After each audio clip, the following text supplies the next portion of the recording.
All right, Rich. So on our little podcast series, we're going to feature a vehicle every week, every time we do this. Today we have a 2008 CL65 AMG, one of my favorite cars in my collection. So yeah, how do you feel about it so far? So let's let people know. I like cars, but I don't really know all the details. And Dean here, he knows a lot about cars. So let's break it down for the regular guy here. Like this car is beautiful. Yeah. Okay, but tell me about this car. Like, what is this car? Why is it unique? And why is it so special to you? And it's a special car. So I think just off the bat, for people that don't know too much about cars, the engine that it has is going to speak volumes. So a twin turbo V12. This one is tuned to about 700 horsepower. Jeez. 850 torque. What's the 0 to 100 on this thing? 0 to 100. It's really heavy. I think it's pushing like 5,400 pounds. Just because it's such a big car. But you know what? I don't know. Maybe 4.7 something. So like a V12 twin turbo. Yep. Yeah. And this one's a little bit special just because, as you can see with the fenders here, a little bit of the front bumper fascia. It has a full body kit from WALD, and it's actually a full WALD conversion car. So for the people that don't know, WALD is a third-party company, just like Brabus or any of those other ones. And they did a full kit on this car, and then it also has a Rentec tune. Yeah. These seats are super comfortable. I've sat in it. Yeah. Why are they so comfortable?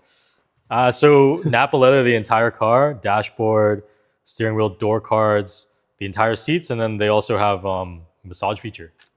There's a massage chair. Yeah, massage, heated and cooled seats. Jesus. And the top speed, I think, soft closed doors too. Check this out. Woo! You never have to slam it. Yeah. Pillarless coupe. So this is actually my favorite body style in terms of cars. Big body coupe, no B pillar, cruising down the road. Yeah, it actually can't get better. And I was so lucky to acquire this car. So is this car limited? yeah, so that's why you can see on the front here, you got collector plates. So usually in BC, collector plates, you need to have 25-year-old car. For the limited production ones, if there's less than 1,500 worldwide, you can do minimum 15 years old. So this is right on the cusp of 15 years old. And I think worldwide production numbers are, for all model years, are like around 1,000 or less than 1,000. Oh, wow. So for this model year, or this generation, I think there's like 300 or so for a whole Only world. in the entire world? Yeah. And then I got an email from WALD, the company that has a conversion kit. This is the only CL65 WALD full conversion that WALD knows about in North America. So there may be another CL65 that has a WALD body kit, but then maybe they mismatched it or got the pieces here and there themselves, or maybe it's a replica kit. But for real WALD full conversion car, this is the only one in North America.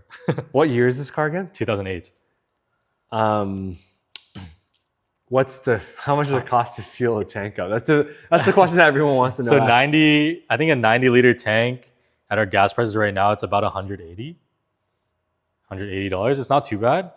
And then MSRP of this car, I have the build sheet when it was brand new in 2008 money. Can you take a guess? Minus, not including the body kit or anything. Just 175 in 2008? 2008. No, it was 260 something. 260? Yeah, almost 270 in 2008. Wow. This is like crazy car. Yeah. So adjusted for God. inflation, it's like 300 something. Jesus.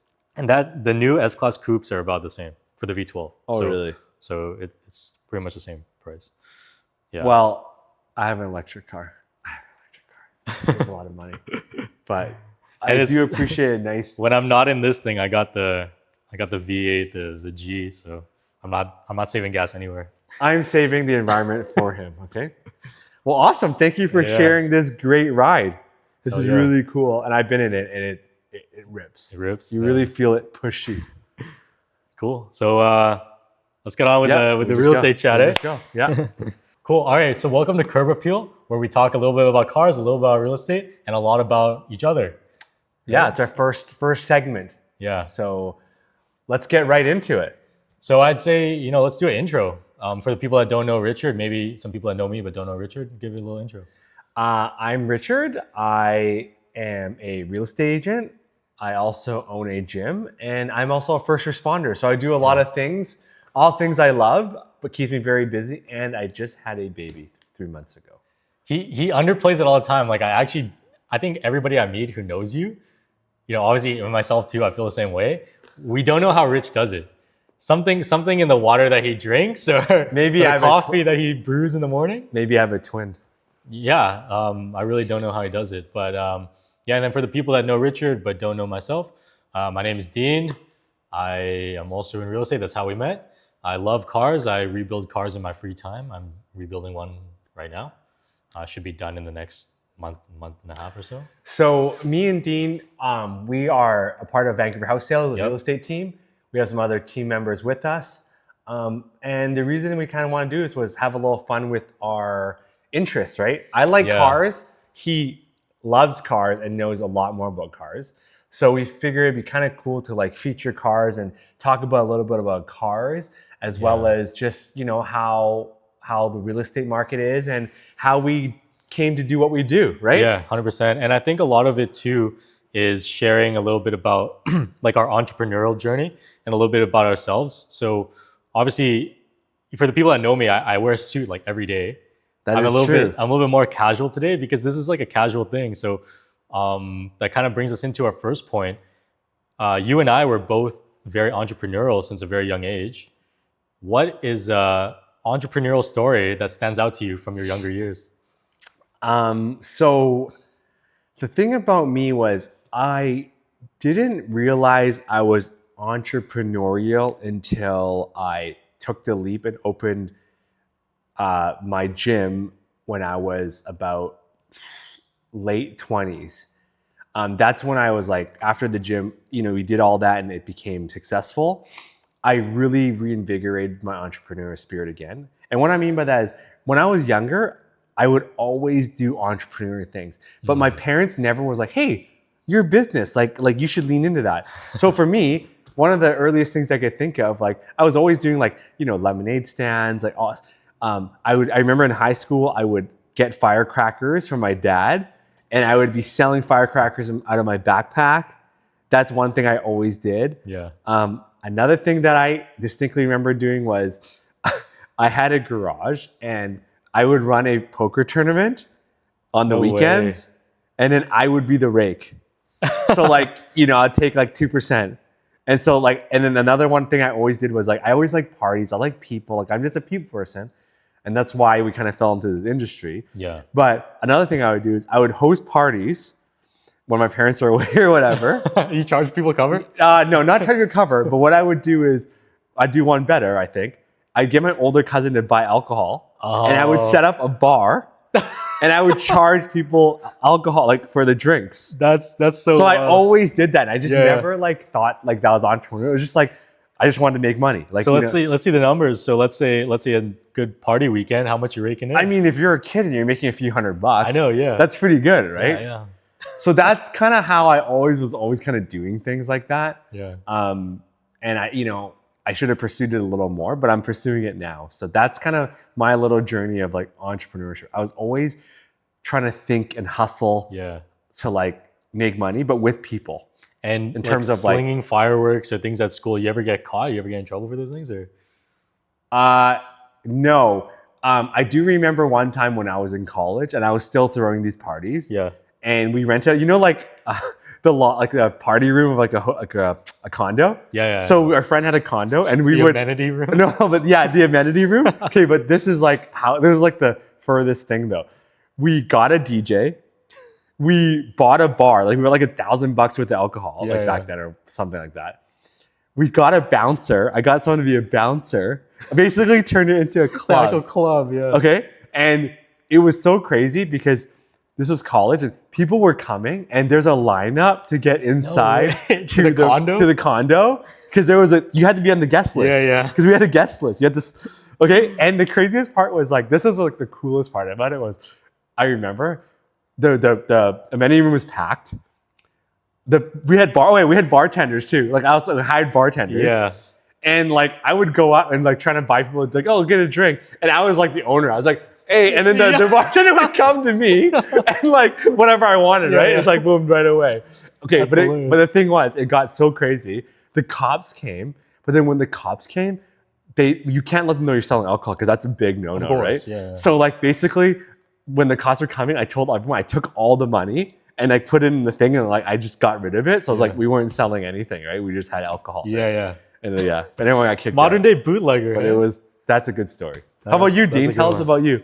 Yeah, so I would say one of the entrepreneurial things that stands out to me, I used to buy and sell cell phones in high school. I told you about this. And what sparked the interest to buy and sell cell phones was actually my father on Craigslist and his activities on Craigslist, which are buying and selling yard equipment. So I knew since I was at a young age, I wanted to buy my first car when I got my license. So right at 16. And I started to do the math. Like my grandmother gives me $50 on my birthday. My parents give me $100 on my birthday. I was 12, 13 years old. I was like, oh, I'm not gonna have enough to buy a car when I was 16, 17. Like, what can I do? And then anyway, back to my father. So he went on Craigslist, bought a hedge trimmer for like $50 or $75, whatever the case was. Cut our hedges, and then he put it back on there for like 125, negotiated a guy $100. So we cut our hedges and then made $50. And I was like, you can do that shit? So that kind of stayed in my mind. And then I used my birthday money to start buying these old cell phones. At the time, they were iPhone 4s. And then I would meet people at the SkyTrain station. I was like 13 years old. I'd be in the library, during my lunch hours, like emailing people and stuff, and like lining up to meet them, like either after school or whatever the case may be, at the SkyTrain station. And so I was flipping cell phones and then some bicycles and stuff like that. And when I was 17, I bought my first car. Yeah, it was a 5 Series BMW. And the rest is history. And the rest is history. And because it was a BMW, it's always broken. BMW stands for Bring My Wallet. I never. Yeah. So it's always broken and stuff like that. And I had no more money. So in order to modify it and do maintenance and everything, I had to teach myself. So that's how I got into it. That's how you learned how to do all the car that's how I got into working on cars, and then slowly got more into it. And that turned into buying and selling motorcycles because I was really into motorcycles. And then I'd buy broken ones, broken cars, broken motorcycles, and sell them. And kind of to what you're saying about your parents, like telling you not to do that. When I bought a broken motorcycle one time, and then I bought a miscellaneous amount of scooters after, they were like, what are you doing with all these? You never went to school for it. Like, you're just gonna have a bunch of junk in our driveway. Like, you're never gonna be able to sell it. Yeah. And then after I flipped like 2 or 3 of them, and this was like buying them broken for like $250, $500, and selling them for like $3,000. Holy. Right? In the course of like 1 week. Because you work on them. Right? Yeah. So I'd get them running again. I'd buy them unrunning, like not running. And then they were really, much older ones. So they were carbureted, even fuel injection ones, and basically just clean out the carburetor, do a service, get it running. And then I'd flip them and sell them. And I think the story that stands out to me, just to finish off this kind of entrepreneurial segment, is I went to a guy's house to buy a 50cc scooter. I went with my father. We drove there, did the whole deal. Thing hasn't run in the last 7 years. And then when we were about to leave, I was walking it out of his driveway, and he was like, "Oh, you're gonna come back with a truck, or because it doesn't run, right? Or what's the case?" And I said, "Oh, I'm gonna go fix it, and I'm gonna ride it home." And he was like, "What are you talking about? This thing hasn't run." And I knew it was like, it just needed a carburetor clean, I'm pretty sure. And they're all kickstart, right? So I didn't even need a battery. And then he was like, "Oh, you're gonna fix it? Well, you can do it in the driveway. It's fine. I'm not going anywhere." And I think he wanted to see that I wouldn't be able to fix it and just kind of like laugh at me. At this time, I was 19 or 20. And then, I like about 25, 30 minutes later, get the carburetor off. I had some WD-40, spray it through, blow it like a whistle, take all the float bowl and everything out the car, put the main jet and pilot jet back in. I had a little bit of gas with me, but also some spray, like ether, starter spray. And then I gave it a few kicks, and then it kicked right on, and I rode it home, no insurance. Like a few blocks, he was in East Van too. So I was thinking, like, worst case scenario, I will walk it home. But I was like, if I can get it started, I'm gonna ride it home. So I rode it home. And then he was like, he joked about it. After it started, he's like, "Oh, triple the price now." But I already paid him when we signed the papers. Yeah. So nice. Yeah. That's a good one. That was a fun one. And then we both met from our first real estate brokerage. Yes. So We started about the same, same time. about the We same, started exactly the about same time. Yeah. And how would you feel like your real estate career has been so far? Like any notable things that you've been taught, being in real estate, because you've been owning a gym for so many years? You know, I didn't think I would get this far with it.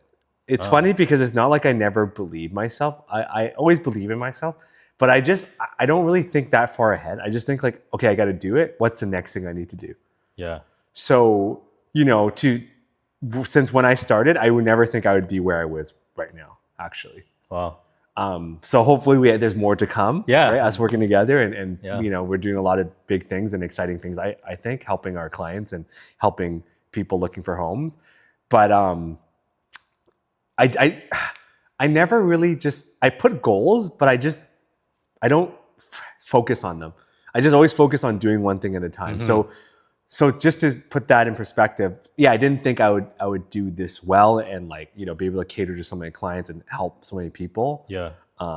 That actually kind of surprised me when I think about it right now. I just never thought I'd get to where I would now. Yeah. Because where I was now, I would be like, that's crazy. Like when I first, I was like, oh, like if I could just sell 5 homes, I'm good. It'd be cool if I could. Yeah. Yeah. So That's funny. That's kind of where I sit on where I am. Like everyone always thinks like, oh, you should be happy where, and I'm very grateful for where I am. But it's just interesting because I never really think, I just always, what's the next thing? Yeah. And that's a good thing, but also can be a bad thing, right? Because I need to sit back sometimes. And I know that. And I know that. Yeah. What about you? I would say actually really similar. So prior to this, I was doing retail sales. And obviously that's also commission based. We do have hourly, but it's commission based. And then a little bit more stable. Actually, a lot more stable. Mm-hmm. And a lot of people were like, oh, you should get into the industry and see if you like it and see if you can kind of get the ball rolling before you quit your retail job.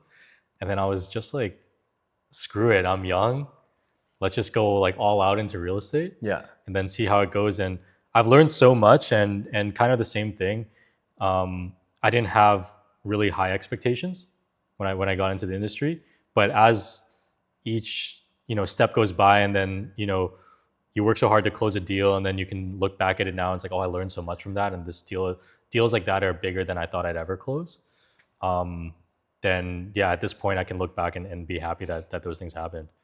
Right. But did I think I'd get to this point at this level of, or this stage in my career? Probably not. And I think the difference is something that we both agree on is that we do it differently, right? In the sense that the way we're more personable with clients, putting on events like the pumpkin patch and stuff like that.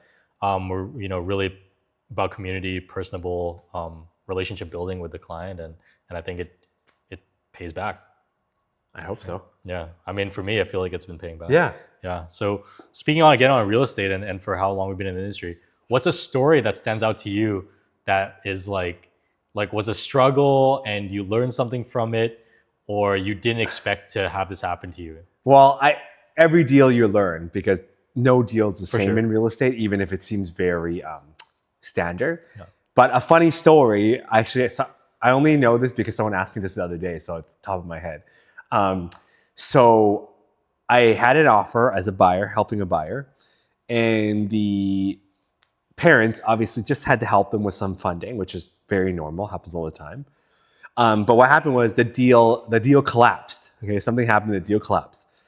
So I had to give the deposit back to the parents. Mm-hmm.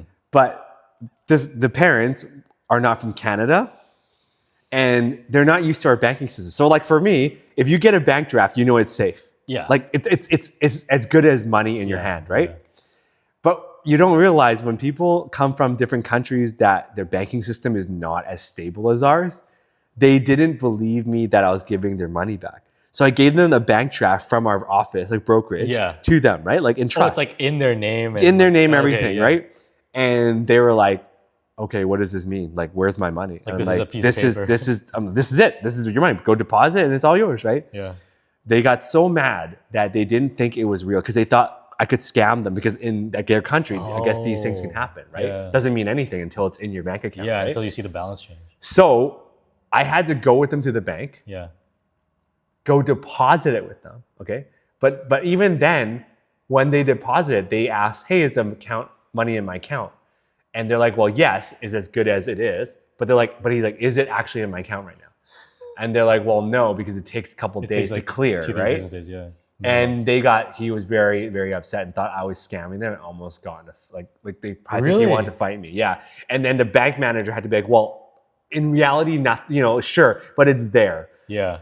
So anyways, there was a lot of discussion. In the end, it was sorted, but he didn't believe it. That was in the last couple of days? No, not recently. It's just someone asked me like a story and I was just like, I thought of that, it came up. Yeah. So that happened to me. That's a good story. That's so you don't realize how safe our banking systems are. Yeah. Because when someone gives me a bank check, it's good. Did you end up closing that buyer? Yes. Okay. Yes. Yes. We ended up getting a place for my clients. Yeah. For sure. It was interesting. That is super interesting. How about you? What's a funny story? So for me, it's an actual like in the field, right? Not during a transaction. And it was during one of my open houses for a listing I had. This story makes me laugh every time. It's actually so funny. But we hear all the time about some, showing issues due to tenants, right? Whether they don't want to show, whether they stay during the showing, which is, and oftentimes it's totally fine if they want to stay during the showings. But this one was hilarious. So it was a detached home in East Vancouver. Upstairs is 3 couples. And then downstairs is an entire family that rents the entire basement. And the upstairs couples somehow, like they're not related. I found out later. But all 3 couples had a baby all around the same time. So you had 3 kids, the youngest of which was only like 2 weeks old. Oh, wow. The oldest of which were maybe 6 months, 7 months old. So you have these literally newborn infant babies. 6 people, roughly 7. There was like a friend over.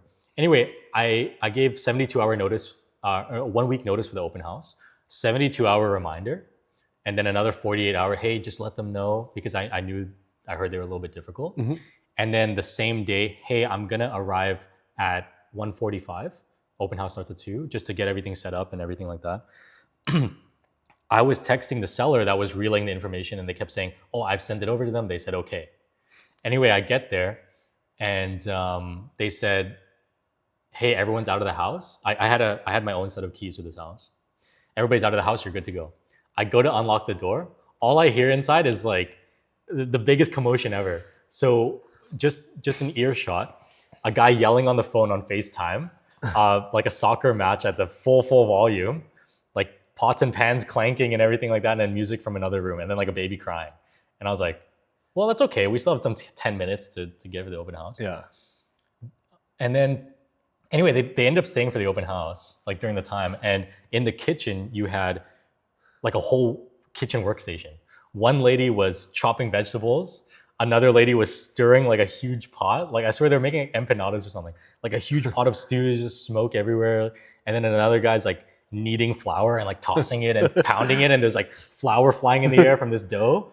And then in the middle of it all, there's a baby on like a high chair, like just crying. And then in the front room, there's a baby, the one that's 2 weeks old, wrapped in a little blanket, like a cocoon, just like staring at the ceiling. Like very well behaved. But I was thinking like, there's literally like maybe a few week old baby. I can't have strangers coming in the open house. This is so unsafe. Yeah. Right. And then I go to the third room. I was like, okay, it can't get worse. There's a guy in there with like on his back with his toes in the air. Like it doesn't even look like a comfortable position. He has toes in the air. And then he's like wiggling his toes while he's like watching a video like this, like on full volume.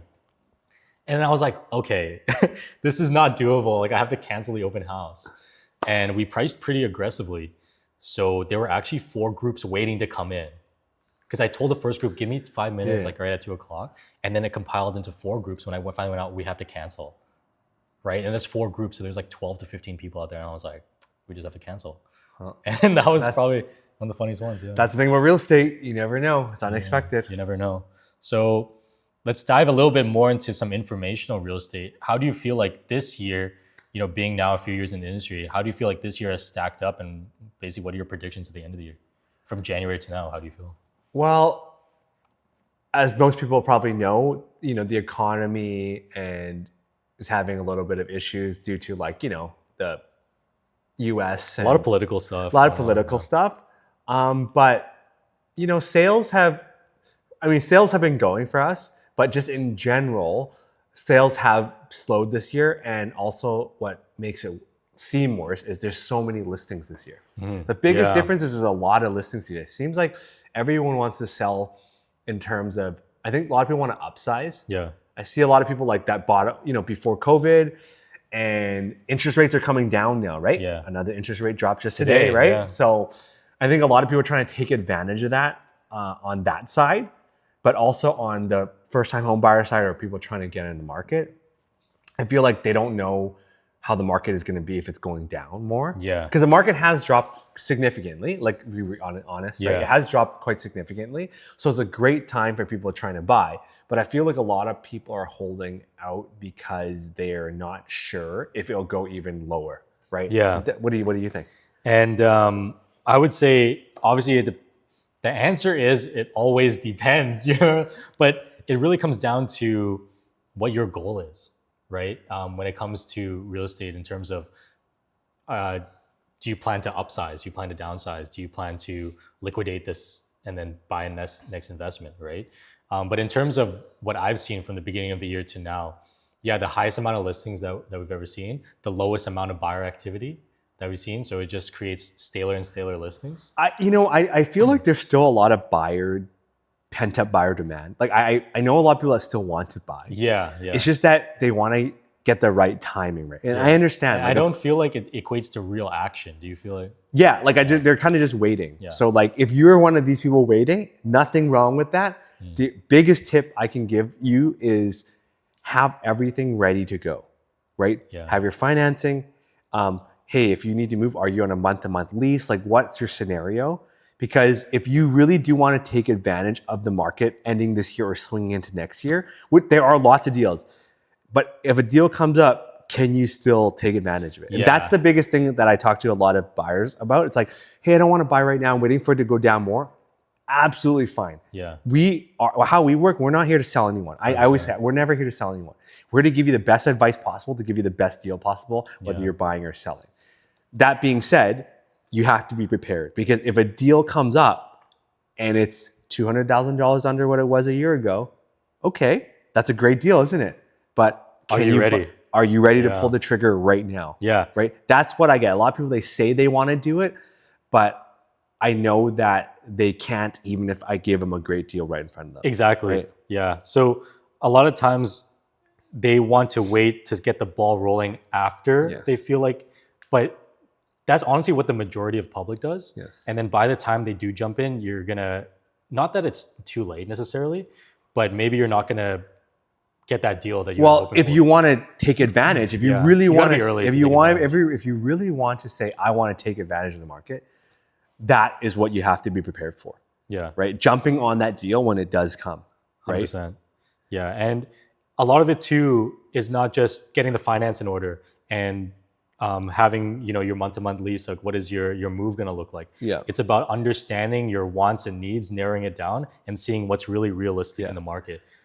Because one thing I can almost guarantee is when the market starts picking up, it's going to start snowballing really quick. Yeah, I can see that. Yeah. That's the thing. I thought it would take long, because the last time when the interest rates were going down, I thought it would take a couple months before it sped up. Yeah. But honestly, within 2-3 weeks, the market picked right back up. So that's my biggest advice for anyone looking to buy, you know, take advantage of the market coming up. Here's a good example. Like Dean, we're talking about this. We talked about this deal earlier. Yeah. Why don't you give us an example of a good deal that came out? The house, that $3 million home that we were just talking about. The Kerrisdale one? Yes. Yeah. So, I mean, you want to hear a deal? This is a deal, and you got to be able to jump on it. And this is a great example of being ready. Yeah. Right. So, for example, there's this development in Kerrisdale, top floor unit, very luxury development. The sellers closed on it for $3.2 million, and then for whatever reason, you know, they didn't want it or couldn't handle it or whatever. Who knows, right? And it really comes down to market conditions and seller situation. Anyway, some buyers swooped in and bought it for $1.55 million. So whoever that seller is took a $1.7 million loss. So that's a deal. Okay, Yeah. that's just an extreme example, but you have to be ready and know what is out there to take advantage of it. So that's our biggest thing: is get the information you need, keep your eye on the market, but you have to be ready to pull the trigger. Exactly. And at that price point for what they got, Yeah. that 1.55, a ton of money for sure, but it's almost like a never lose. Yeah. Just because of how low you got Yeah. it for, right? And hey, those buyers are ready. Yeah, and that, I mean, that's an extreme example. Obviously, like 50% discount. Yeah. But you know, there's 10, 20% discounts out there. Yeah. Almost everywhere, but you just got to understand the situation. Yeah. Right. So yeah. So I mean, people always ask for deals, right? And it's like, okay, but I give you a deal, but like, can you pull the trigger? And they also go, well, what if it goes lower? Exactly. Well, and okay. One of the best examples, like one of the deals I'm working on right now, as you know, active, is about mid 800,000, very very possible to close. And the other year, units like this were selling for just over $1 million. Yeah. So I mean, that's very typical. That's very typical, right? So your question that you need to ask yourself is, how much lower do I want it to go? Yeah. And am I being realistic? Another thing that people always talk about when it comes to buying, they miss out on it, in my opinion.